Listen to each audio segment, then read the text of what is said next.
kuchukni holong beseni BPC besar koromsan hai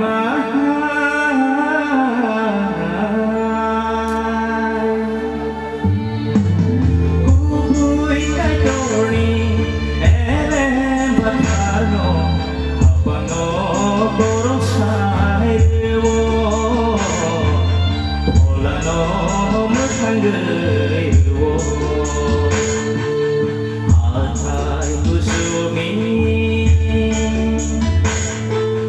holong beseni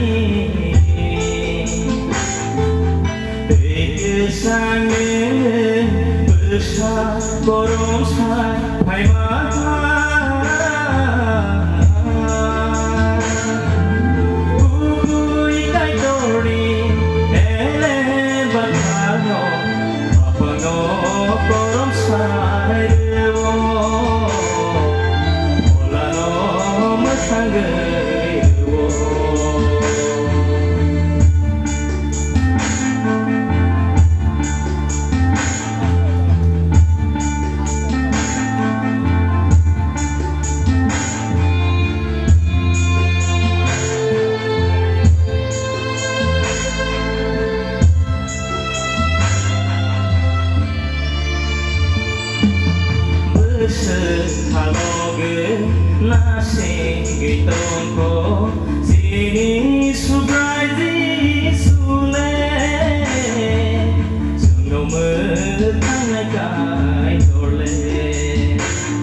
Hathai kuchukni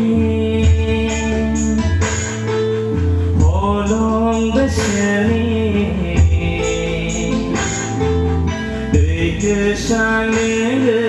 besar koromsan hai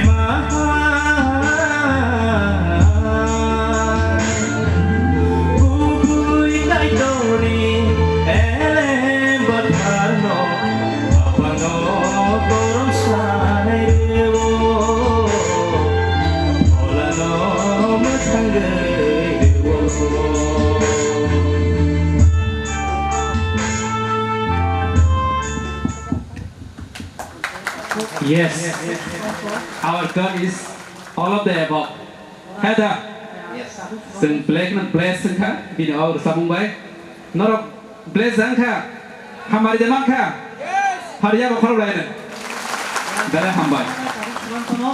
Nang bupro rasa muna sepa, tamu condition tu sih. Bupro ni o rasa muna wan suka. Actually rasa pun ang siman ya, sini borong menang. Ang bono sak nomah no sini Sir James apa hai pini resap monggo. James sir. Yes. Bono resap. Sangkai nang or resap muno or resap man bagai. Mana bobo jaga bo. Popuru sapuru bobo jaga bo nang serangkani track tulan ke side no. Actually abo saat hangga kisah muni ko bongo. Ang obo serangmai pore toilet khai tong bro point mui tumang kan hambai apa itu hambai nam sekali resap mai bagi hambai stay nang lihat boleh hambai toilet tu pun nang serangkana boleh hambai boleh hambai thank you May God bless you brother. Padi ke sung sini resabi thangna Barkathal Baptist Pastoral Circle bini bagi sungte boya pokrom layan. Pera ke hambai na rokno bo ya ba khormani bagi.